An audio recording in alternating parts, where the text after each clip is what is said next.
So, societal impacts of IT, where it includes cyber laws, ethics, and mannerism while using the internet. So, we have included some of the points you should know about digital footprint, net and communication etiquettes, that is, netiquettes, data protection, intellectual property rights, plagiarism, licensing and copyright, free and open source software, that is FOSS, hacking, phishing, cyberbullying, and overview of Indian IT Act 2000. Though amendment was made in 2008 also, but in our course, we will discuss only Indian IT Act 2000. E-waste, hazards and management, awareness about health concerns related issue usage of technology. So this we'll have to discuss. So first of all, we discuss digital footprint.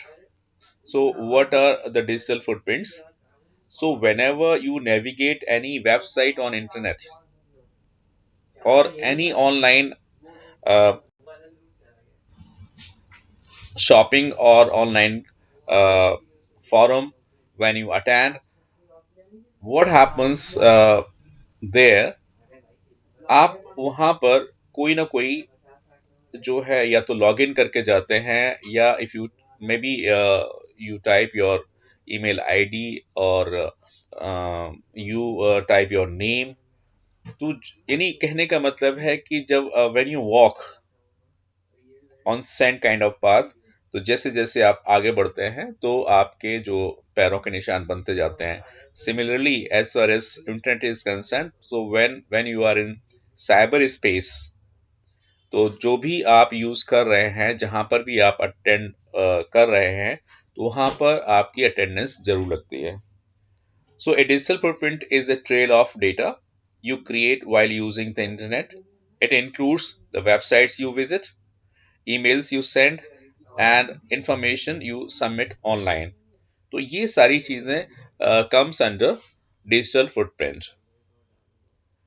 Social media पर हैं, वहां पर भी आप log in करके जाते हैं। WhatsApp जो है आप यूज करते हैं, हमेशा यूज करते हैं, तो वहां पर भी आपका जो डेटा है वो कहीं ना कहीं डेटा सर्वर में जाकर के स्टोर होता है। तो every day, every second, your activity is recorded in some server.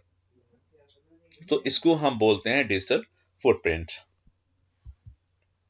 Net and communication etiquettes, ये बहुत जरूरी है while you are on internet और ऑनलाइन। तो सबसे पहली चीज ये है, you should not send spams. Spams क्या है कि ये अनसॉलिसिटेड मटेरियल है ऑन इंटरनेट। तो ये जो चीजें हैं आपको कभी भी दूसरे को नहीं भेजनी चाहिए। और उसका जो उसका रीजन क्या है, why should we send spam? Number one, our intention is malicious when we send the spam। कि मान लीजिए आपने कोई प्रोग्राम बनाया ये जानने के लिए कि जो सामने वाला है उसका यूजर आईडी क्या है और उसका पासवर्ड क्या है। तो आपने एक पेज क्रिएट कर लिया। पेज क्रिएट करने के बाद आपने उसको मेल कर दिया कि sir please log in to this. तो अगर कोई सीधा साधा बंदा होगा और अनअवेयर अबाउट आईटी फ्रॉड्स, तो वो उसको ओपन करेगा और as soon as he or she logs into your this thing, he is trapped। और उससे क्या होगा कि his entire information uh, will be sent through this application to the host of this application। तो यहाँ पर सिंपल सी बात है कि नेवर स्पैम, बिकॉज ये नेटिकेट्स में आता है। जो कुछ भी बोलना है, लिखना है, write very clearly and concisely। Always post correct content in the solicited manner, यानी जो कुछ भी बोलना है और जो भी आप मैसेज सेंड कर रहे हैं, that should be solicited and polite. And if you are in a discussion forum, बहुत सारे फॉरम्स हैं, लाइक अगर डिस्कशन फोरम की बात करें तो फेसबुक भी ऐसा डिस्कशन फोरम हो सकता है, ट्विटर भी हो सकता है। वहां पर आपको हमेशा जो है टू द पॉइंट बात करनी चाहिए। So stick to the point only, on topic only. Never expect other people to do your work. यानी आपने आपको होमवर्क, आपको असाइनमेंट मिला और आपने ये सोचा कि मेरा फ्रेंड कर देगा और उसी को मैं कॉपी कर दूंगा। तो ये चीज as far as online material is concerned, online study is concerned, you should not expect the homework from other people or your classmates. तो ये इन जनरल देखा जाए तो हमें इस चीज को ऑनलाइन भी देखना पड़ेगा कि हम किसी पर इतना भरोसा या हमें नहीं करना चाहिए। So never expect other people to do your work. Do not ever post copyrighted material. यानी किसी ने अपना कुछ डिजाइन क्रिएट किया है या अपनी कोई पोएम लिखी है। तो पोएम क्या है? Actually this is the intellect of person. किसी पर्सन का एक इंटेलेक्चुअलिटी है जो उसने क्रिएट किया है, एंड आपने क्या किया, उसने फेसबुक पे पोस्ट किया और आपने उसको कॉपी किया और अपने नाम से उसको भेज दिया। तो ये जो चीज है, एक तरह अगर उसने कॉपीराइट नहीं कराया होता, अगर कॉपीराइट कराता है तब तो वो आपके ऊपर एलिगेशन दे सकता है और केस भी कर सकता है जिसमें कि लीगल इश्यूज आ सकते हैं। लेकिन अगर वो कॉपीराइट नहीं है, फिर भी जो एथिक्स कहते हैं वो ये कहते हैं कि जिसका मटेरियल है उसी को पोस्ट करने दो, आप उस पर अपना मेड इन माई सेल्फ का ठप्पा न लगाए, जो कि यूजुअली लोग करते हैं। So do not ever post copyrighted material to which you do not own the rights. तो this is netiquette. Data protection. Data protection is a process of safeguarding important information from corruption, compromise और loss. Obvious है कि अगर मैं example के तौर से बताऊं कि अगर हम एक से स्वीट ऑनर के पास जाते हैं, यानी एक मिठाई की दुकान पर जाते हैं, हालांकि बहुत मुश्किल होता है कि उस मिठाई की दुकान से एक भी स्वीट पीस लेना फ्री ऑफ कॉस्ट, यानी छिपा करके, आंखों से छिपा करके किसी दुकान से एक लड्डू निकाल लेना, एक बर्फी का पीस निकाल लेना। दिस इज वेरी डिफिकल्ट कि आप किसी न किसी की निगाह में आओगे, बिकॉज हर जगह पर सर्वेलेंस चलती रहती है, यानी हर जगह पर कैमरा लगा हुआ है और वो जो होस्ट है वो इस चीज को देखता रहता है कि कौन कस्टमर क्या कर रहा है। तो यहाँ पर तो सिंपल सा लॉजिक यहाँ पर आता है, जैसे कि शॉप ऑनर ये करता है कि आप उससे उसकी निगाह से नहीं बच सकते, लेकिन वैसा ही यहाँ पर भी होता है इन साइबर वर्ल्ड। यानी आज की डेट में आप हलवाई की दुकान से एक लड्डू चुपचाप नहीं ले सकते, लेकिन आप एक बड़े ऑर्गेनाइजेशन से उसका डेटा बड़ी आसानी से चुरा सकते हैं। क्या करना है, एक पेन ड्राइव लेके जाना है और ड्राइव में लगाना है और उसका डेटा कॉपी कर लेना है। तो यहाँ पर डेटा प्रोटेक्शन वर्ड इमर्ज होता है, जहाँ पर one should be very careful while entering that confidential room or enter such the area which is very confidential.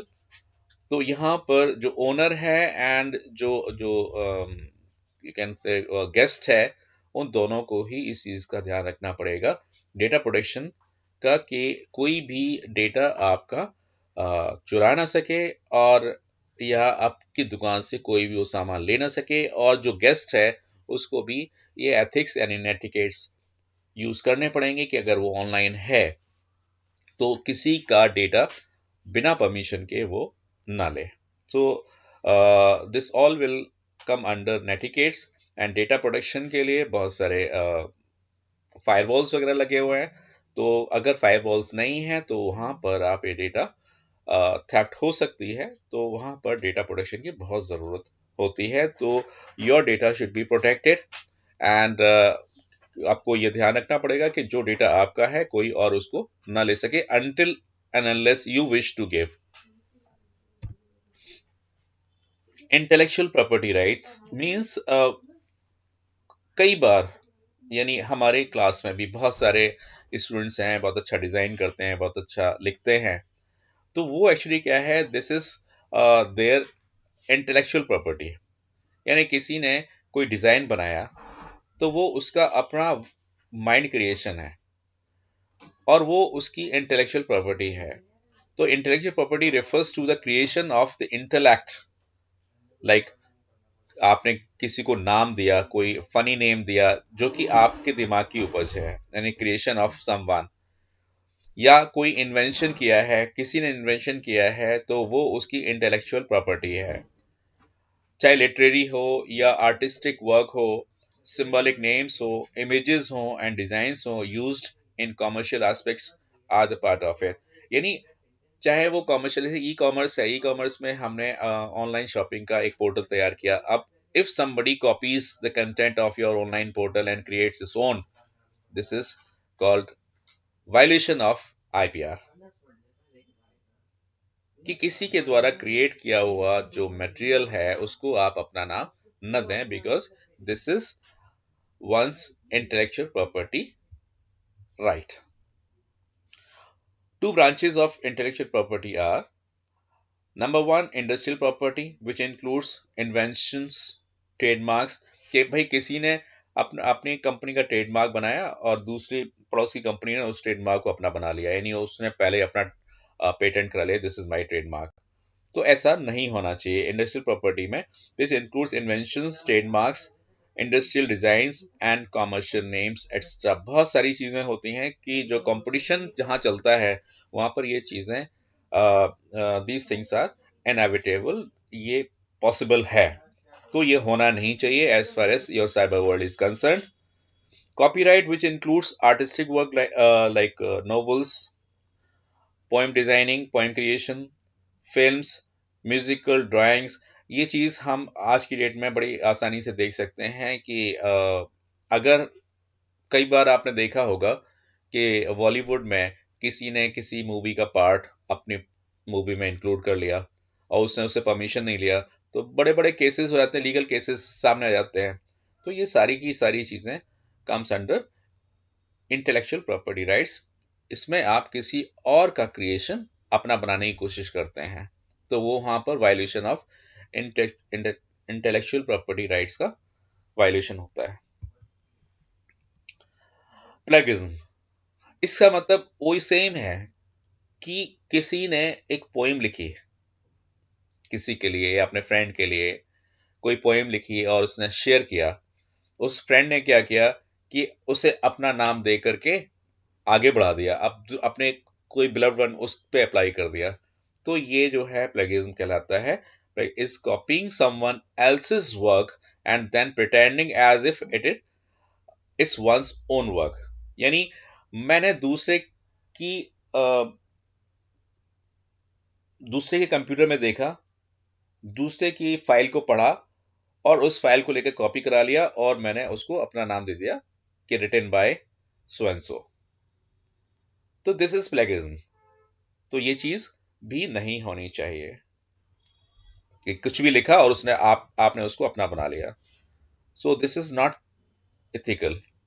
Licensing, यानी you are today you are using many software which are not licensed, which do not have license, and you are not owning the license of those software.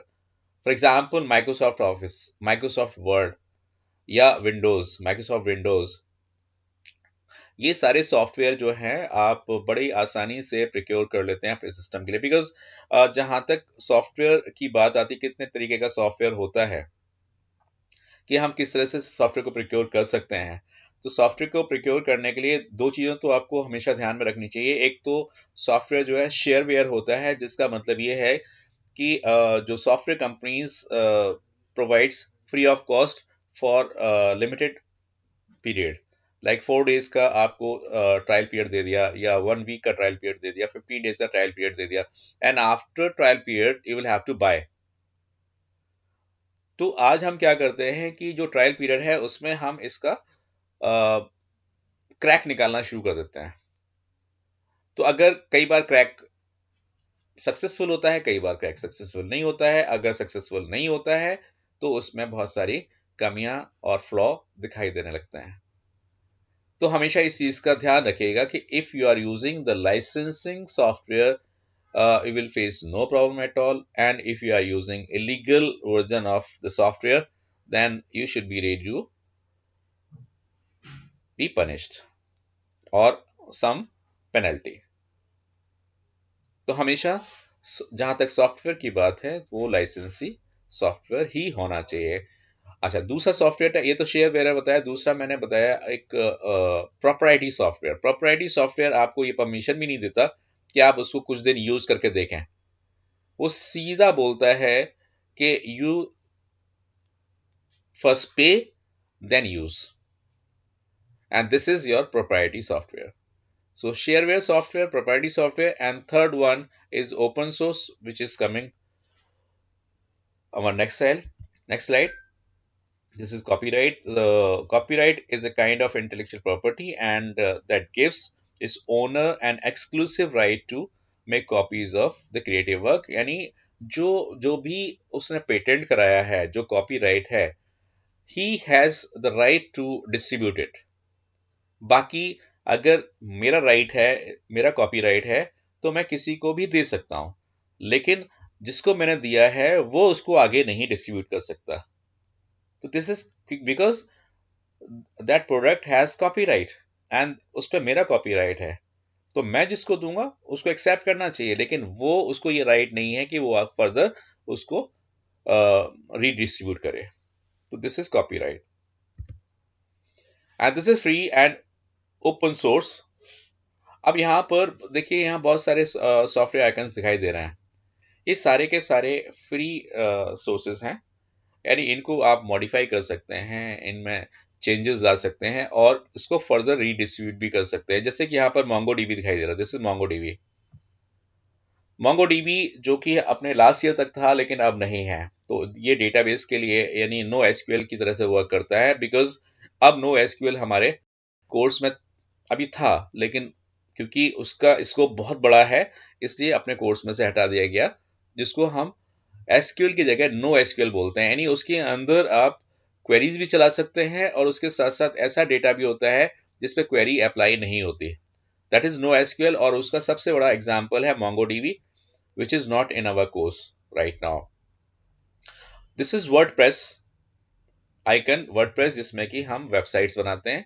So this is again open source, and here MySQL which you are using, this is open source। Python open source। Drupal जहां पर आप आसानी से websites बना लेते हैं, again open source. सो यहाँ पर बहुत सारे ओपन सोर्स, जैसे इंकस्केप जो कि डिजाइनिंग के लिए यूज होता है, तो ये आपका ओपन सोर्स है। केक पीएचपी जो कि डिजाइनिंग के लिए यानी वेबसाइट्स वगैरह बनाने के लिए यूज होता है। तो इस चीज को, ये सारे के सारे आपके ओपन सोर्सेज है, and you know this is what, कौन बता सकता है ये क्या चीज है? Android. So again this is open source. तो आप इसको मॉडिफाई कर सकते हैं। इसका मतलब है a software a user can safely run, adapt and redistribute without legal constants. अगर आपके पास है तो आप किसी को भी दें, कोई फर्क नहीं पड़ता। लाइक अभी मैंने इस पर काम शुरू किया था, जैसे ये ड्रिपल पे काम शुरू किया था, इस पर वेबसाइट तैयार की थी मैंने, वर्डप्रेस पे भी वेबसाइट तैयार की थी। तो यू कैन यूज देम, जहाँ कहीं से भी आप जो है सर्वर स्पेस प्रिक्योर कर लीजिए, एंड उसके बाद आप सर्वर पर ड्रिपल डाउनलोड कर लीजिए या वर्डप्रेस डाउनलोड कर लीजिए। आप आसानी से वेबसाइट्स वेब डिजाइन कर सकते हैं। तो ये आपके ओपन सोर्सेज हैं और इनको हम बोलते हैं फॉज, F-O-S-S। Cybercrime, it is defined as a crime in which computer is the main object। यानी कंप्यूटर के थ्रू ही जो साइबर वर्ल्ड है, साइबर वर्ल्ड के अंदर internet and your computer, these two are the objects. So it is defined as crime in which computer is the object of that crime or used as a tool to commit any particular offense.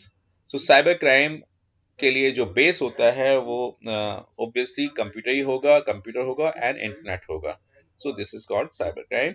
और cyber crime करने का ये है कि long back ऐसा होता था कि कोई भी कहीं से भी, जैसे आपका सॉफ्टवेयर है कहीं चल रहा है, आप दूसरा आया उसने उसको कॉपी करा के अपना बना लिया तो चलता था. लेकिन आज की डेट में कोई भी इस पे लीगल एक्शन ले सकता है कि किसी भी सिस्टम से अगर आपने कुछ कॉपी कराया है तो आपको चेक कर लिया जाएगा और आपके अगेंस्ट एक्शन भी हो सकता है.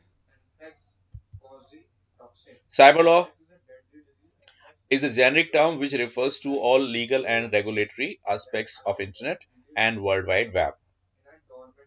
Cyber law is a part of legal system that deals with the internet, cyberspace and their respective legal uses or uses.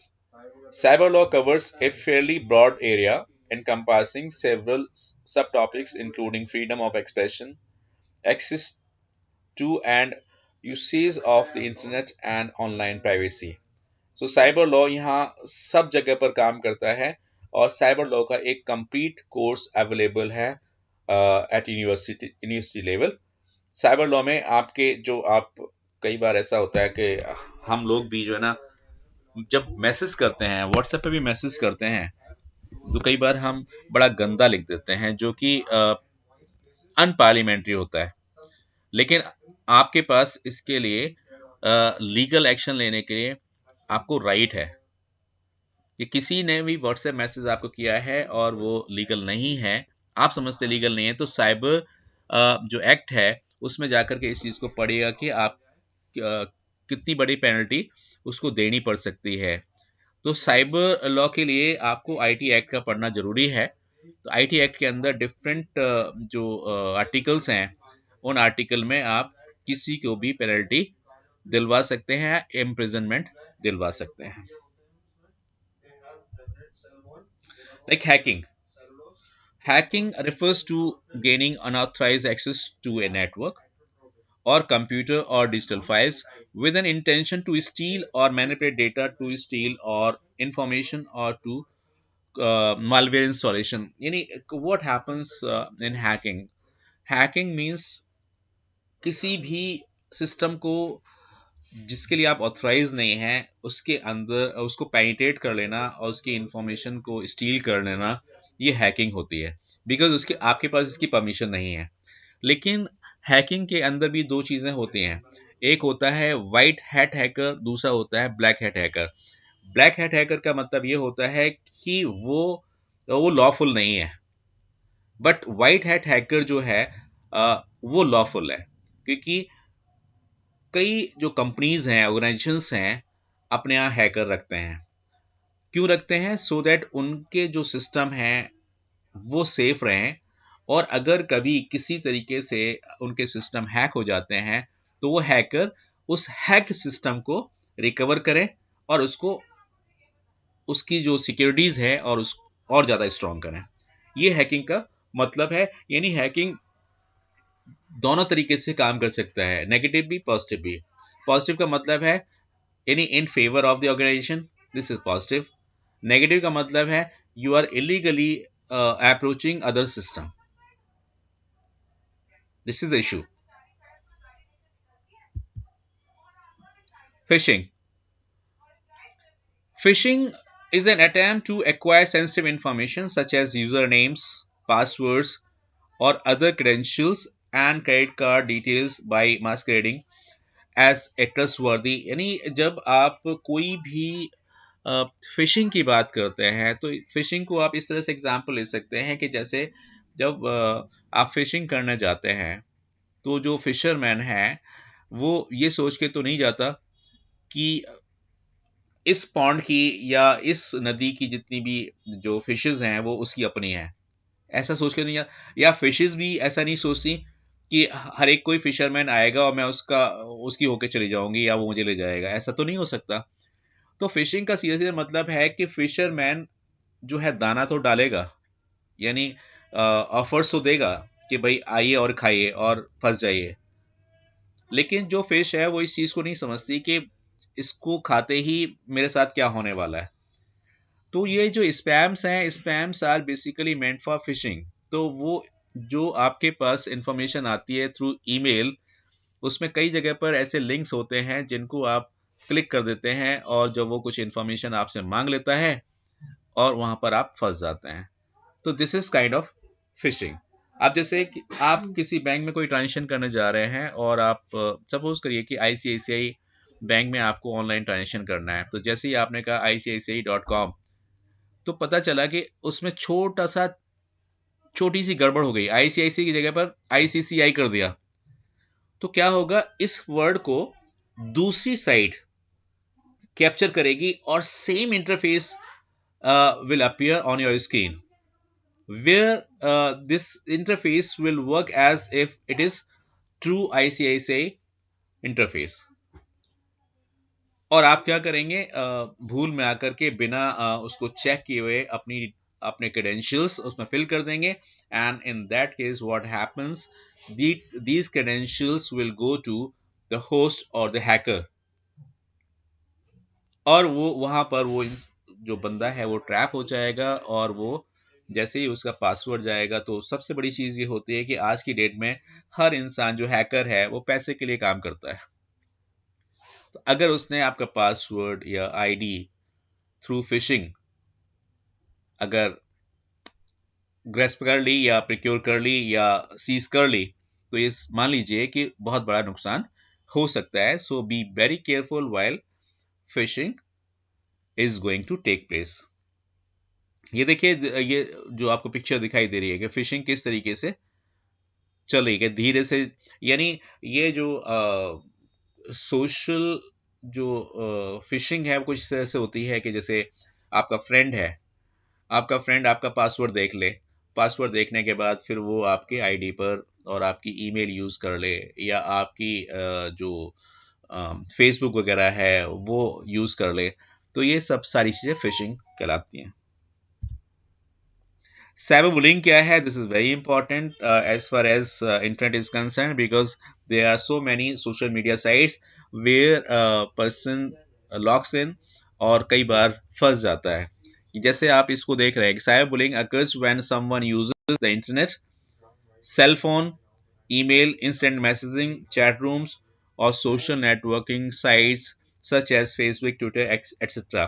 तो जब ये जो पिक्चर देख रहे हैं, इससे आपको साइबर बुलिंग पता चल रही है कि अगर किसी ने किसी पर्सन को मैसेज किया, you are just ugly, you are useless, I hate you, तो क्या होता है कि जो सामने वाला बंदा है वो मतलब डाउन हो जाता है। और डाउन होने का मतलब ये है कि वो ऐसे नर्वस होने के केस में वो ऐसे स्टेप उठा सकता है कि जो कि अनसॉलिसिटेड हो सकते हैं और उसके लिए बहुत ही फैटल हो सकते हैं। तो इसको हम बोलते हैं साइबर बुलिंग की। तो इस चीज का ध्यान रखिए कि साइबर बुलिंग का मतलब क्या है। This is overview of an Indian IT Act. What happens in Indian IT Act? There are so many articles under which uh, the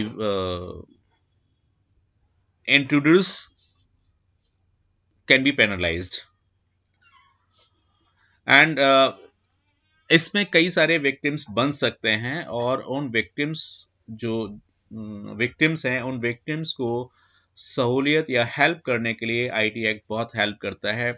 तो जिसमें कि फेसबुक का है, या आपके एसएमएस का है, या व्हाट्सएप का है, जहाँ पर आप अनसॉलिसिटेड मैसेज जो है ब्रॉडकास्ट करते हैं, तो उसके लिए गवर्नमेंट लीगल एक्शन ले सकती है।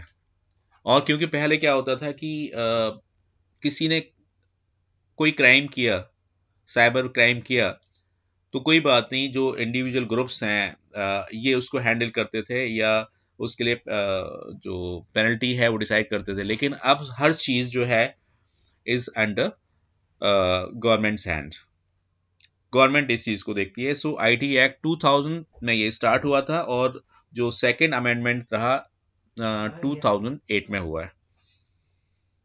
मार्च 31 2000 में आईटी एक्ट आपका चला था।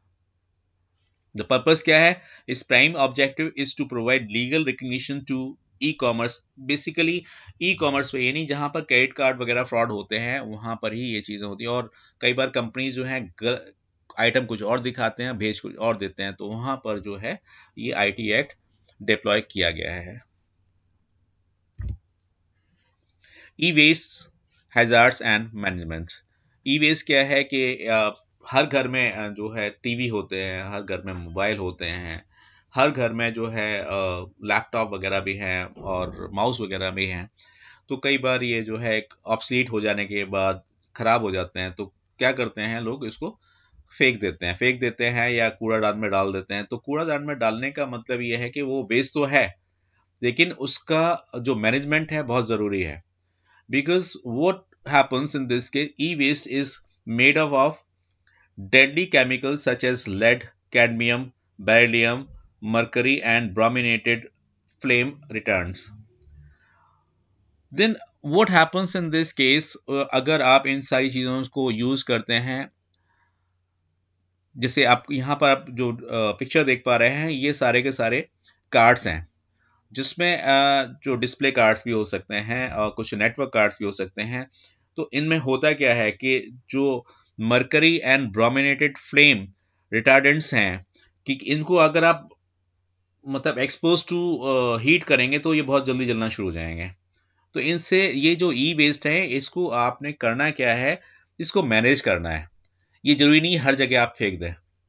उसको मैनेज करने के लिए आपको क्या करना होगा, ई वेस्ट मैनेजमेंट का मतलब है give your e waste to a certified recycler.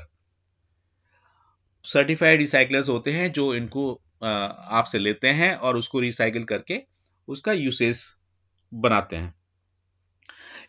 और सेल ऑफ आउटडेटेड टेक्नोलॉजी और donate it to someone who are needy. तो ये सारी चीजें ई वेस्ट में आ जाती हैं। यानी आपके पास इस टाइम पर कोर i5 या कोर i7 जो सिस्टम है और 10th जनरेशन है, लेकिन आपके पास कोर i3 भी है जो कि 4th जनरेशन है। तो क्योंकि कोर i3 4th जनरेशन जो है ऑब्सोलीट हो गया है, तो आप बजाय उसको छोड़ने के, अगर काम कर रहा है तो आप किसी को डोनेट कर दीजिए या उसको बेच दीजिए। और अगर खराब हो गया है तो उसको जो सर्टिफाइड रिसाइकलर है उसको भी दे सकते हैं कि अगर आप खराब हो चुका है तो। So this is e waste hazards and management. ये बहुत इंपॉर्टेंट है, awareness about health concerns related to usage of technology. What happens in this case, impact of hearing का मतलब है जब आप ऑनलाइन रहते हैं, अगर जैसे आप गाने सुन रहे हैं तो इसमें जो आपकी हियरिंग है वो इम्पैक्ट होती है। जब आप ऑनलाइन बैठते हैं, कंप्यूटर पे काम करते हैं, तो यहाँ पर आपकी बोन्स एंड जॉइंट्स पर इम्पैक्ट आता है। पूरे टाइम आप मोबाइल या लैपटॉप पे बैठे रहते हैं तो ऑब्वियसली आई प्रॉब्लम्स तो होंगी ही होंगी। Sleep issues and mental health issues ये हो सकते हैं। So let us take a brief. Like impact on hearing, studies have shown and proven that listening to music that loud for more than 15 minutes causes damage over time। यानी एक time के बाद जो है आपको हियरिंग एड लेनी पड़ जाएगी। जैसे कि दिखाई दे रहा है, पिक्चर को देखिए। फ्रॉम ईयरफोन्स जो आपके हैं, वहां से ईयरफोन हो या हेडफोन हो, और उसके बाद अगर आप लाउड सॉन्ग्स सुनते हैं या फिर बातें करते हैं या स्पीच सुनते हैं, तो डेफिनेटली आपकी जो हियरिंग प्रॉब्लम बढ़ती इम्पैक्ट होगी। तो इसके लिए फिर क्या करना होगा, फिर आपको हियरिंग एड की ज़रूरत पड़ेगी। तो बेटर है कि अगर आप इन चीज़ों को अवॉइड करें, कम से कम यूज़ करें, सो दैट आपकी हियरिंग पावर बनी रहे। It's also been said that using headphones increases the bacteria levels in your ears over 700 times। 700 times जो बैक्टीरिया जनरेट होता है अगर आप ये जो हम अभी लगा के जो सुन रहे हैं या देख रहे हैं। तो इस चीज़ को ज़्यादा से ज़्यादा अवॉइड करनी चाहिए, यानी कम से कम टाइम के लिए यूज़ करें, तो ये जो है एडवाइजेबल होगा। Impact on bones and joints. Most of the time, we sit in the same postures and make similar and repetitive movements like जैसे स्मार्टफोन पे आप उंगली घुमाते रहते हैं या फिर जो है माउस पे हाथ चलाते रहते हैं, तो ये सारी चीजें जो हैं आपको आपके बॉडी पर इम्पैक्ट करती हैं. आई problems. Constant exposure to smartphone, laptop, and computer screens impact our vision and may lead to other eye problem also. The blue light that comes from your phones, जैसे कि ये यहाँ पर दिखाई दे रहा है कि ये ग्लो कर रहा है और जो लाइट है वो आपकी आंखों पे पड़ रही है, तो रेटिना जो है इसमें डैमेज हो सकता है. The blue light that comes from your our phones and computers can easily damage our retina even more than UV light. हालांकि जब हम कड़ाके की जो लाइट है उस बाहर एटमॉस्फेयर में घर के बाहर जब जाते हैं तो अल्ट्रावायलेट रेस तो आती है वो जो कि हार्म पहुंचाती है बॉडी को. उसके साथ साथ सबसे ज्यादा हार्म पहुंचाने वाली चीजें आपके ये गैजेट्स हैं. स्लीप इश्यूज है. Sleep issues. Excessive use of smartphones. यानी क्या होता है कि हम पूरे दिन तो ऑनलाइन क्लासेस लेते रहते हैं और उसके बाद क्या होता है कि जब हम फ्री होते हैं और सोने जा रहे हैं, मान लो खाना खाने के बाद चलो एक नैप ले लेते हैं. नैप लेते वक्त क्या करते हैं, चलो देखते हैं किस किस का मैसेज आया, तो मैसेज देखते हैं.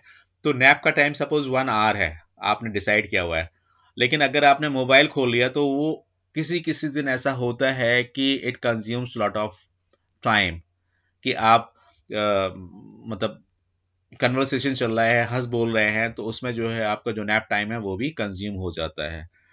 तो excessive use of smartphones, laptops और tablets may lead to disrupt your sleep, क्योंकि जो टाइम था वो तो आपने कन्वर्सेशन में गवा दिया. तो वो जो चीज़ है आपको जो स्लीप जो होती है, अगर स्लीप इश्यूज अगर आपको आते हैं तो आप जो है कंफर्टेबली वर्क नहीं कर सकते for long hours. Sleep is very essential for overall health, that it impacts our normal thinking, normal routine, and behavioral patterns, memory and attention span. यानी सिंपल सी बात है कि अगर आप ऐसा करते हैं तो आपको अगर सपोज करो कि नींद न आने की बीमारी लग जाती है, तो आप ये समझिए कि आपकी बॉडी भी उसी तरह से रिएक्ट करेगी और आप ढंग से काम नहीं कर पाएंगे. तो इस चीज़ के लिए ये है कि टाइम से खाना, टाइम से पीना, यानी अगर हो सके तो रात को जल्दी सो जाना और सुबह जल्दी उठना, ये रूटीन. यानी हमारे यहाँ जो एंशियंट टाइम पे जो लोग करते थे कि शाम को जल्दी सो जाना, यानी 7-8 बजे तक सो जाना, यानी जो हमने भी किया है, 7-8 बजे तक सो जाते थे और सुबह जो है कम से कम 5 बजे तो उठ ही जाते थे. लेकिन आज सुबह ये टाइम है कि आज जागते हैं लोग रात के 2-2 बजे तक, और फिर जब सोने की कोशिश करते हो तो नींद नहीं आती. तो यानी वो स्लीप इश्यूज हैं. उसके लिए बहुत जरूरी है कि टाइम से खाना, टाइम से पीना, टाइम से सोना, टाइम से उठना. Mental health issues. Obviously mental health issues का मतलब है कि हम तो बहुत काम कर रहे हैं, लेकिन जब हम किसी की सपोज करिए सोशल मीडिया साइट पे जाते हैं, सपोज फेसबुक पे जाते हैं, तो जब हम उसका अकाउंट देखते हैं तो पता चल रहा है कि वो तो पता नहीं क्या रोजी लाइफ जी रहा है, कि वो उसका जो है मतलब कहते हैं ना कि अगर हम अपने गिरेबान में देखें तो हमें बहुत सारी प्रॉब्लम्स दिखाई देती हैं, और दूसरे की तरफ देखें तो ऐसा लगता है कि सारे के सारे मुझे छोड़ के सभी सुखी हैं. तो ऐसा नहीं है. जो भी यहाँ पर ऑनलाइन वर्क कर रहा है और उसके दिमाग में जो हमेशा आईडी चलता रहता है, यानी कि आज उसको मैसेज मैं करना भूल गया, या उसका मैसेज नहीं आया, या उस मेल का जवाब देना था, तो ये सारी चीजें अगर दिमाग में रहेंगी तो ऑब्वियस है कि आपकी मेंटल हेल्थ इश्यूज भी क्रिएट होंगे. तो आज मैं केवल आपको इतना ही बताता हूँ, उससे आगे जो मुझे बताना है उसमें थोड़ा सा एंटीवायरस एंड वायरस के बारे में बताना है. So I take other period maybe of 30 minutes. So I'll take you not I'm not taking to you that place where I am going to start Trojan horse and so on. I'll just binding it up, and next जो हमारा period होगा उसमें हम जरूर ये चीज discuss करेंगे। ठीक है, आज के लिए इतना सोशल इम्पैक्ट्स काफ़ी हैं।